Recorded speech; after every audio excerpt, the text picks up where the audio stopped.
साथियों, एक नया फरमान आया है कि कांवड़ यात्रा के रास्ते में जितने भी फल सब्जी बेचने वाली रेहड़ियां हैं, स्टॉल्स हैं या ढाबे रेस्टोरेंट्स हैं, ये खाने के ढाबे हैं, तमाम लोगों को अपना नाम बोर्ड पर लिखना होगा। इसके पीछे की मंशा बड़ी स्पष्ट है, आप समझ गए होंगे। हिंदू कौन है, मुसलमान कौन है। हो सकता है इसमें जाति भी हो, मंशा में ये हो सकता है कि कहीं दलित तो नहीं है, ये सब हो सकता है, बिल्कुल संभव है।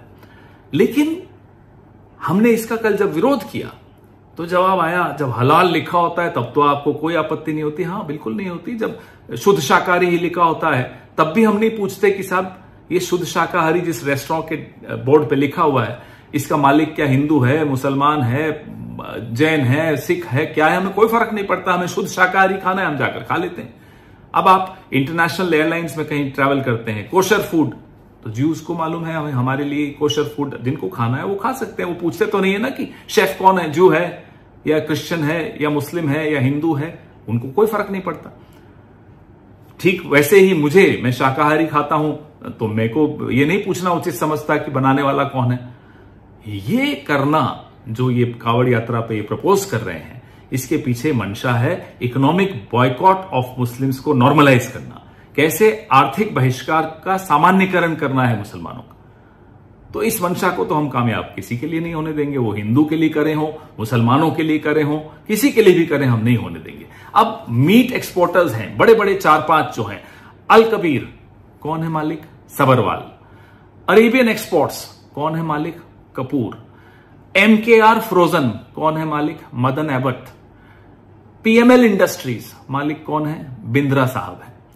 और एक होमवर्क भी दे दूं, अल दुआ, पता लगाइएगा कि जब ये अल दुआ नाम की बीफ एक्सपोर्टर कंपनी बनी थी तो इसके मालिक कौन थे। ये होमवर्क मैं संघ के विचारधारा वाले दोस्तों को दे रहा हूं।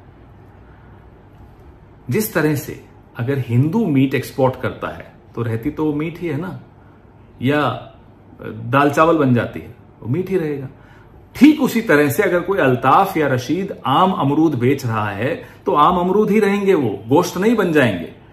तो ये संघ वाले जो लोग हैं बिना सोचे समझे जब कुछ काम करते हैं तो फंस जाते हैं, पहली ही आर्ग्यूमेंट में धाराशायी हो जाते हैं।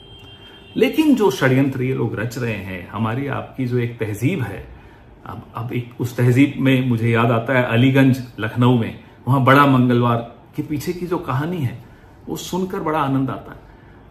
दुर्गा पूजा हो, भगवान जगन्नाथ यात्रा हो, सब में कैसे मिलजुल कर इस तहजीब में हम लोग एक दूसरे के त्योहारों में हाथ बटाते हैं, तैयारियां करते हैं।